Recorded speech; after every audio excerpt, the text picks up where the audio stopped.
Good morning, you beautiful people. How are you doing today? It's been nearly a day and a half, actually, since City drew 1-1 against Liverpool. Nearly 2 days. And it feels like a good time to sit back and reflect a little bit. 2.5 days, actually. It's Tuesday. No. It was Sunday, yeah. 2.5 days since City played Liverpool and reflect on the game because I feel like my mood has shifted a fair bit since then. I don't know how you're feeling about it. Of course, do let me know down in the comments and so on. But these are 5 things that I took from the game. Of course, if you want my match reaction, go and check that out where I talked about the game in a little bit more detail. That was very much post-full-time sort of emotions as well kicking in there. But I think a lot's been said in the fallout of this game and a lot of it over the top, a lot of it understandable. There's been a lot going on, a lot of emotions flying around, but I'm pretty relaxed about this. I think when the dust has settled, things don't feel quite as bad as they did. I haven't covered this in the actual video, 5 things learned, but obviously I'm aware the performance still wasn't good, but my general feeling now is that we got away with it, and that's probably okay, and we probably could just accept that probably was okay, and that is okay. Right, I'll go to the first thing that we learned. I'll just start immediately with it's time for Kovacic. I've simply put this because I think it is time for Kovacic. I think Kovacic is a cracking footballer. I've been a fan of him for an awful long time. And I think since he's joined Manchester City, he's shown signs of being the most balanced and the most intuitive partner alongside Rodri in this current squad. Does that mean he's been perfect all the time? Nope. But do I think he's got an awful lot of ability? And do I think he gives us something different to that midfield that we need right now? Absolutely. Especially in a game of this magnitude and this size. I thought Rodri was uncharacteristically quiet against Liverpool. He did the best he could under a torrent of pressing and general discomfort in that game of football. But I think really the game was crying out for Kovacic's composure alongside him, Kovacic's ability to turn in a tight space and disrupt their pressing because they were good. They were really good. And there's already, I think, possibly a Liverpool fan in the chat saying Endo was a beast. And I agree, they were. He was. And McAllister, a lot of them, they were really good. They were strong, they were physical, they worked really hard. And I think Kovacic would have been the perfect antidote to that. But looking forward, I feel like we need to probably accept that we're going to need Kovacic in this version of this Manchester City side. I do think, and as the title of this video says, this Manchester City side is at their best when we're controlling the game. It's time for control. It's time for Kovacic, in my personal opinion. I'm a big fan of him. I am. I unashamedly think he brings so much composure to this City side. And I think one of our most creative players, probably the most closest we've got to Gundogan in a way, is actually Rodri. I think Rodri's got a remarkable ability to score goals, get forward, play beautiful passes. And when Kovacic is on the pitch, guess who's more likely to get forward? Rodri. So to me, it makes an awful lot of sense. I think Pep got it wrong to not start him. I was crying out for him before the game. Look, Pep has forgotten more about football probably today than I'll ever know about football, full stop. But I do think he does make the odd mistake here and there. And in hindsight, Guardiola's admitted it too, that when he came on, we started to control the game a little bit and it wasn't anywhere near as chaotic. Absolutely. This is why, for now, I want to see Kovacic alongside Rodri most games. Not every single game, no, but most games. I think he brings a reasonable level of composure that this City side lack. If that, for now, means Foden on the left, Bernardo on the right, so be it. Absolutely. I don't care. They are our best players currently. And to me, that is the most crucial thing. Getting the best players, getting the best balance on the pitch. And Kovacic should be a part of that, in my personal opinion. The second thing I want to talk about is Ortega. Now, obviously, the news has come out yesterday that Ederson will now be out for up to a month, which is, of course, the crucial month. He's going to be out until mid-April or something like that. There's no denying that this is a huge opportunity for Ortega and a massive blow for Manchester City. Some people would argue that it's not a big blow because Ortega is that good, and maybe Ederson's made 1 or 2 mistakes recently. I'm sort of somewhere along those lines. I think Ederson is better than maybe we realise, and I think we probably will notice it a little bit. But Ortega is a cracking keeper, an absolutely fantastic keeper, potentially a world-class keeper. I really think there's very little difference between the two. I think Ortega has some strengths that Ederson maybe doesn't, and vice versa. Ederson's a better passer, but I think Ortega's a better shot stopper. I think he actually is. Ortega could be a number 1 at most clubs in the world. I really believe that. Maybe only City and Liverpool that he wouldn't guarantee to start. I think he'd start anywhere else with a bit of game time. So Ortega, look, it's a big opportunity for him, and it'll be interesting to see how he reacts to it and how Ederson reacts to that challenge as well, because Ortega, with a good 5, 6, 7, 8 games in a row here, I mean, if he's out, let me look at the fixtures. If he's out for a month, 4 weeks, That is a good run of time. So I'm looking at inside the next. Well, today's day is the 12th. So by the 13th of April, we've got Newcastle, Brighton, Arsenal, Villa, Palace, and Luton. So that's 1, 2, 3, 4, 5, 6 games there by the 13th of April. You might not make Tottenham on the 20th, so 6, 7 games potentially there. It's a massive chance for Ortega to sort of establish himself potentially. When you get towards the end of the season there, if City are doing really well and Ortega's playing really well, I wonder how tempted Guardiola will say to look at those last 7, 8 games and go, keep him in goal. And to be honest, I am still a little bit annoyed by Ederson for the penalty. I love Ederson, but I think he has got a brain fart in him. And I know Ake was to blame for the pass, but I still think he had a billion times the opportunity to pull out of that challenge and not commit himself and give a penalty away. I think it was a bad call from Ederson. I think he could have just harried him, stood him up a little bit. We see keepers do it all the time when they can't get to the ball first, but Ederson does have a brain fart in him where he'll commit that way. So to me, this is an interesting chance. Something I've been waiting to see how Ortega handles a chance to put real pressure on Ederson. It could only be a net positive in my opinion because we will pressure him.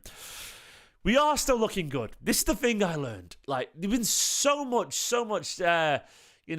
teeth gnashing, so much kind of frustration online after that performance, and it was painful. It was like pulling teeth at times. Guardiola's right. It's like going to the dentist, at Anfield. But we're still looking good. We were unbeaten since December. I think we've drawn 18 out of we've unbeaten on the last 21, winning 18.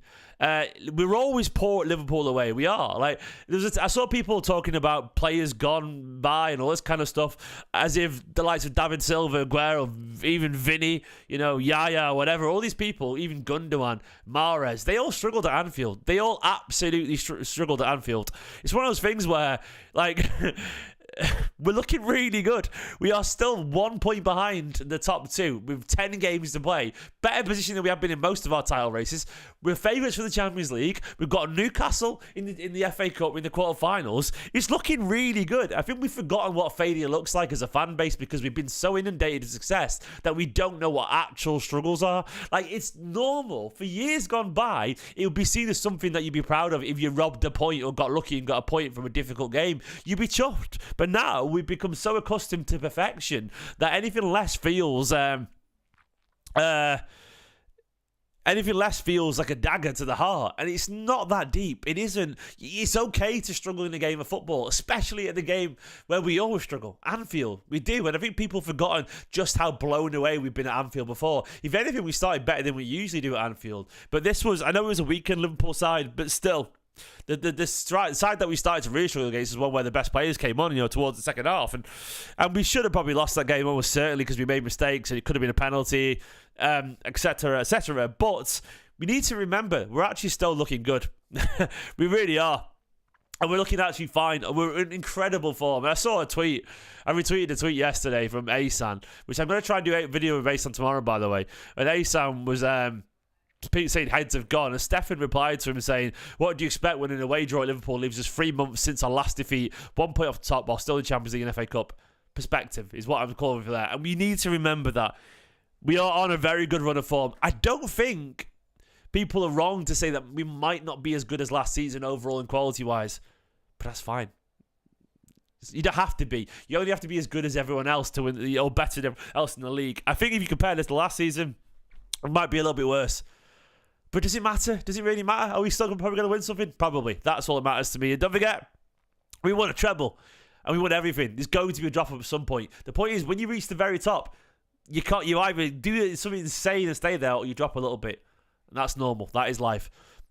KDB is not untouchable. Some of you guys need to learn that. I would not have subbed him off, but we need to learn that KDB is not untouchable either. That is the thing for me. It's one of those things where I actually personally would not have taken him off because he's Kevin De Bruyne.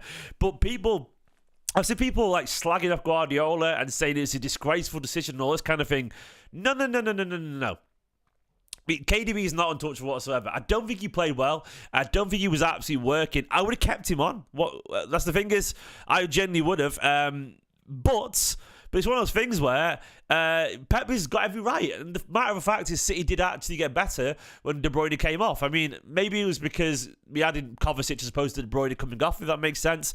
But KDB wasn't playing particularly well. And I think Pep was right as well to sort of encourage KDB's frustration, because KDB is such a phenomenal player, and you want a frustrated, angry KDB. You don't want a KDB who's happy to toddle off the pitch at his ripe old age of like early mid-30s. He's not. He still wants to win, and as much as we get frustrated seeing our favourite player comes off, it's absolutely fine. If anything, I was actually quite encouraged by that call from Guardiola. The reason being, and I'll get onto it in the next point in a bit more detail, but the reason being is that it showed Pep is actually thinking, I can take anyone off here right now, and I'm being very serious about this performance and the result. If he's willing to take KDB off, he's willing to make big changes, and that to me is needed. We need a bold Pep right now. We need a Pep who has no prisoners, takes no prisoners.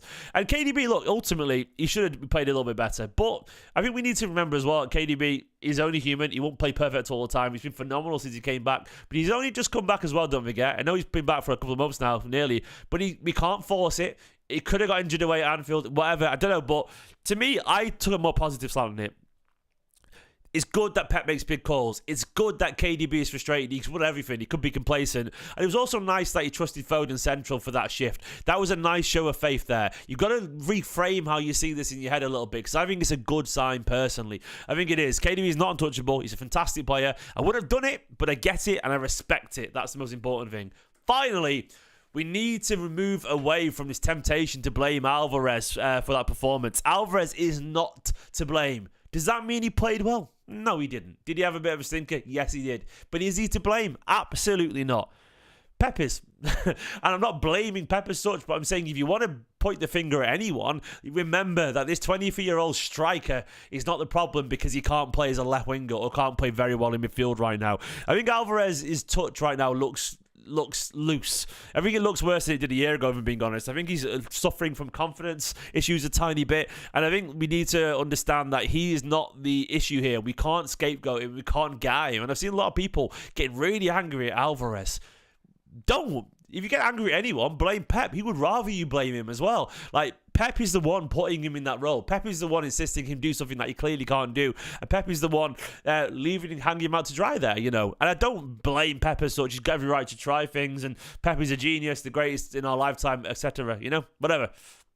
But we need to have a bit of perspective and look at Alvarez as a guy just doing his job that he's been asked to do. Alvarez is a cracking striker. I think he's a passable number 10. I think he's a pretty decent 10 for most teams. Not a great number 10 for Manchester City because the technical qualities that we ask for on a high level. And he's a bang average to poor left winger. That's pretty much the conclusion I would make. Cracking striker, decent 10.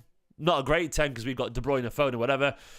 Poor winger, probably even poor midfielder as well, but that's not his fault. Alvarez remains a very effective footballer if used correctly, and one who's played an awful lot of football in an awful lot of roles and has an awful lot of expectation on his shoulders.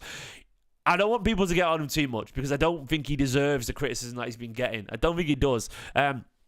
Absolutely, he didn't play one. It's fair to say that, but some people are getting very angry at Alvarez, and I don't think it's fair. Just a quick video, guys. They're the 5 things I took from it. It is time for Kovacic, in my personal opinion. I think he's an excellent footballer. I think we need Kovacic for the control.